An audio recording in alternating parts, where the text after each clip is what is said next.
দিশা চাওক যে এটা চাঞ্চল্যকৰ ঘটনা আৰু ঘটনাটো সংঘটিত হৈছিল যোৱা সোমবাৰে নিশা প্ৰায় 12:30 মান বজাত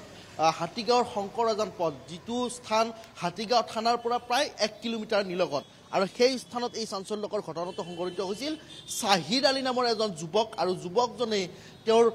যি আত্মীয়ৰ ঘৰলৈ গৈছিল আৰু যোৱা পথতে এজন যুৱকৰ লগত সামান্য এটা পথ দুৰ্ঘটনা সংঘটিত হৈছিল আৰু সেই পথ দুৰ্ঘটনাকে কেন্দ্ৰ কৰি সেই যুৱকজনৰ পৰিয়ালটোৱে অৰ্থাৎ যিকেইগৰাকী যুৱকে তেওঁক আক্ৰমণ কৰিছে ইউসুফ খানকে ধৰি আকামুল খান সকলোৱে সেই এই শাহিদ আলী নামৰ যুৱকজনক অতি বেয়াকৈ অতি নিৰ্মমভাৱে প্ৰহাৰ কৰিছিল তেওঁক উপযোগ কৰি আক্ৰমণ কৰিছিল এক প্ৰকাৰ দলবদ্ধভাৱে তেওঁক প্ৰহাৰ কৰিছিল আৰু যি ঘটনা চিচিটিভিত বন্দী হৈছিল আৰু ঘটনাৰ নিশাই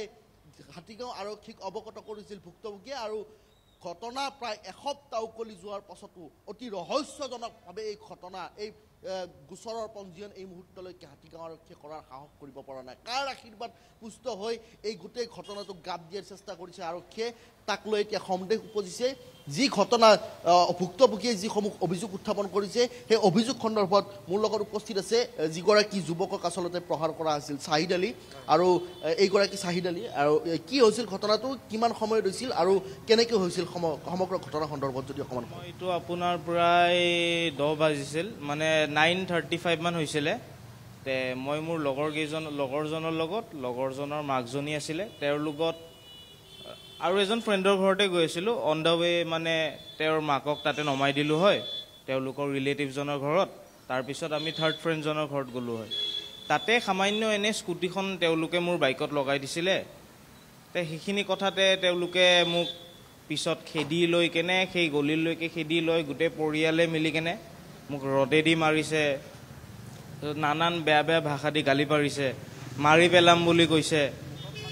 মুখত মাৰিছে মানে সব জায়গাতে আৰু আপোনাৰ ধৰি লওক ৰদেদি মাথাত মাৰিব ওলাইছিলে খুচিয়াইছে পেলাই লৈছে তাৰপিছত আপোনাৰ তেওঁলোকৰ মাকজনীও আহি কেনে মানে নানান ধৰণৰ বেয়া গালি মোক পৰিয়াললৈ তাৰপিছত যোনবোৰ মানুহে মোক তাতে মানে বচাব চেষ্টা কৰি আছিলে মোৰ ফ্ৰেণ্ডৰ মাক তেওঁলোককো মানে বেয়া ধৰণত গালি মোৰ তাৰপিছত ফ্ৰেণ্ডৰ মাকক কৈছে মোক ওলাই নিদিলে তেওঁ যদি মোক তেওঁলোকৰ ঘৰৰ পৰা ওলাই নিদিয়ে ইহঁতৰ হাতত গটাই নিদিয়ে মাৰিবৰ কাৰণে তেন্তে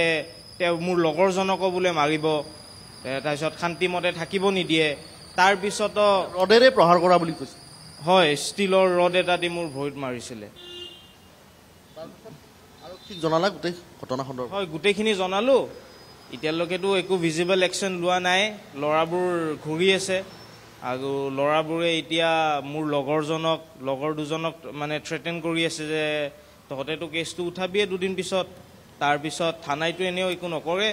তহঁতে চাই থাক তাৰপিছত কি হয় তহঁতৰ লগত কি কৰোঁ এতিয়া মই হ'লোঁ এজন ষ্টুডেণ্ট মোৰ এতিয়াও মোৰ পৰীক্ষা চলি আছে মোৰ লাষ্ট ছেমিষ্টাৰৰ ফাইনেল এক্সামিনেশ্যন চলি আছে মানডে আৰু এটা এক্সাম আছে কৰি আছা তুমি মোৰ বিকম গুৱাহাটী কমাৰ্চ কলেজত মই বিকম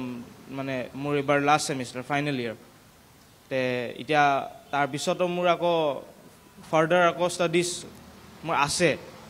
তেওঁলোকে থ্ৰেটেন কৰি আছে যে ৰবিউল এই মুহূৰ্তত আমি আপোনাক ধন্যবাদ জনাইছোঁ আৰু এইদৰে দেখিবলৈ পোৱা গৈছে ন্যায় বিচাৰি হাবাথুৰি খাই ফুৰিছে মহানগৰীৰ এটা